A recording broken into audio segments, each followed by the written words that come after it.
បាទស្ងាត់ហនុមានជ្រែកពពកកាន់មិញហុងត្រៀមចេញទៅធ្វើការប្រកួតដណ្ដើមនៅខ្សែក្រវ៉ាត់លំដាប់ថ្នាក់ពិភពលោករបស់ស្ថាប័ន WKN ដោយត្រូវប៉ះជាមួយនឹងជើងខ្លាំងមួយរូបដែលធ្លាប់វាយនៅក្នុងសង្វៀនវ័ននិងធ្លាប់ប៉ះទៅនឹងកីឡាករលំដាប់ពិភពលោកជាច្រើនរូបផងដែរហើយម្នាក់នេះមិនធម្មតាទេបងប្អូនគឺជាម្ចាស់ខ្សែក្រវ៉ាត់ពិភពលោកច្រើនស្ថាប័នមែនទែនហើយក្នុងវីដេអូនេះខ្ញុំបាទនឹងមកលម្អិតតាក់ទងទៅនឹងដៃគូរបស់កីឡាករកាន់វិញហោះបាទស្វាគមន៍ប្រិយមិត្តទាំងអស់គ្នាវិលមកកាន់នីតិព័ត៌មានកីឡាជាតិនិងអន្តរជាតិថ្មីហើយសម្រាប់ពុកម៉ែបងប្អូនដែលចូលមកទស្សនាថ្មីកុំភ្លេចជួយ like និង subscribe ក្នុង channel YouTube ខ្ញុំបាទម្នាក់មួយផងបាទតាក់ទងទៅនឹងកីឡាករកាន់វិញហោះគឺនឹងត្រូវមានឱកាសថ្មីមួយទៀតហើយបងប្អូនដែលត្រៀមទៅចេញដណ្ដើមខ្សែក្រវ៉ាត់ WKN ដោយលើកទី1គឺគាត់បានបាត់បង់ឱកាសនៅក្នុងការប្រកួតដណ្ដើមនៅខ្សែក្រវ៉ាត់សង្វៀន K1 ដែលជាសង្វៀនលំដាប់ថ្នាក់ពិភពលោករបស់ជប៉ុនអញ្ចឹងនេះគឺជាលើកទី2ហើយសម្រាប់ហនុមានជ្រែកពពកកាន់វិញហុងដែលត្រូវដណ្ដើមខ្សែក្រវ៉ាត់ពិភពលោក WKN បាទអញ្ចឹងសម្រាប់កីឡាករកាន់មិញហងគឺនឹងត្រូវចេញទៅធ្វើការប្រកួតនៅថ្ងៃទី22ខែវិច្ឆិកាខាងមុខនេះដោយត្រូវប៉ះជាមួយនឹងកីឡាកររបស់ប្រទេសបារាំងដែលគេមានឈ្មោះថាអាក្រាមបាទអញ្ចឹងសម្រាប់កីឡាករអាក្រាមនេះគឺជាកីឡាករលំដាប់ឲ្យរូបរបស់ប្រទេសបារាំងបើយើងនិយាយពីខ្សែក្រវ៉ាត់ពិភពលោកច្រើនគ្រឿងមែនទែនបងប្អូនហើយជាពិសេសអាក្រាមនេះក៏ជាម្ចាស់ខ្សែក្រវ៉ាត់របស់ស្ថាប័ន WKN រហូតដល់2គ្រឿងផងដែរបងប្អូនបាទអាក្រាមនេះគឺធ្លាប់វាយនៅក្នុងសង្វៀនវ័ន Championship បាន4លើកដោយក្នុងនោះគឺគេបានឈ្នះ2និងចាញ់2ដោយការប្រកួតនោះគេបានឈ្នះទៅលើកីឡាករសៀមចอมហតចុងក្រោយគឺចាញ់ 3A ទឹក1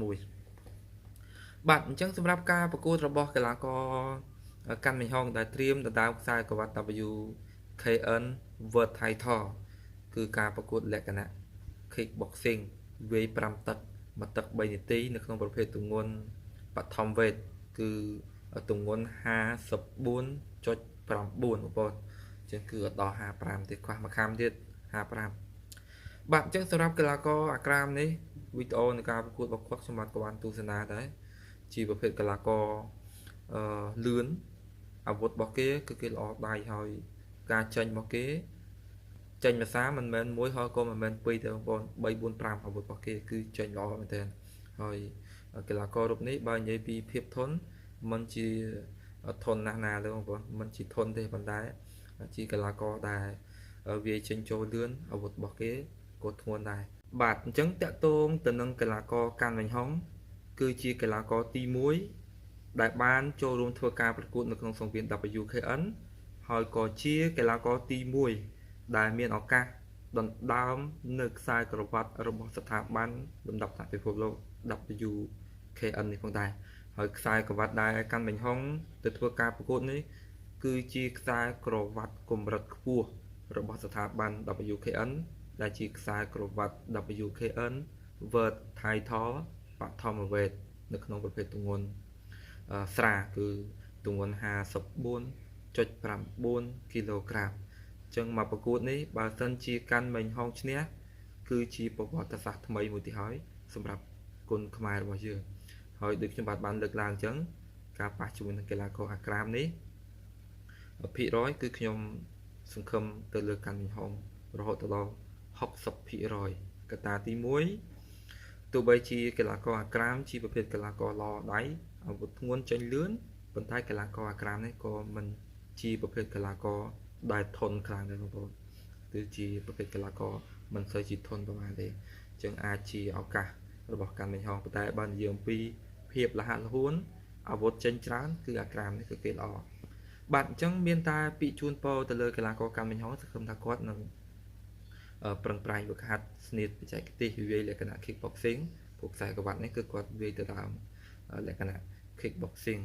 ហើយសង្ឃឹមថាគាត់នឹង ឈ្នះការប្រកួតនៅថ្ងៃទី22ខែវិច្ឆិកាខាងមុខនេះបាទជាចុងក្រោយខ្ញុំបាទក៏សូមអរគុណសម្រាប់ពុកម៉ែបងប្អូនដែលបានចូលមកស្ដាប់ទស្សនាជួបគ្នាវីដេអូថ្មីក្រោយទៀត